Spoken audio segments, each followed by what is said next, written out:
West ইন্ডিজের team ইন্ডিয়ার party শুরু হয়েছিল বিচ ভলিবল দিয়ে, আর সমুদ্র সৈকত থেকে এবার সোজা সমুদ্রে। এদিন সকাল থেকেই ফুরফুরে মেজাজে গোটা দল।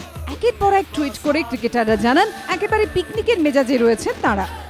Guys, we're here in the Caribbean, enjoying an off day with the boys, and I'm going to show you the view behind me. Buckle up. Look at that. That's what I'm talking about. দুপুর গড়াতে না গড়াতেই গোটা দল নেওয়েজ দ্বীপপুঞ্জ লাগোয়া সমুদ্রে নেমে পড়ে। হই হুল্লোড় পিকনিক, জলের মধ্যে চলল ভলিবলও। তবে শুধু হই হুল্লোড় পার্টি পিকনিক নয়, এটা দলের নয়া হেড স্যারের ট্রেনিং এরই অঙ্গ। ক্রিকেটের স্নায়ুর চাপ কাটাতেই কার্যত কুমড়ের ওয়াটার থেরাপি। তবে ছুটির দিনে যোগাসনে মগ্ন থাকতে দেখা গেল ওপেনার রোহিত শর্মাকে।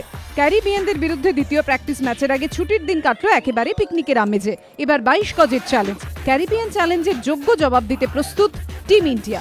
এবিপি আনন্দ।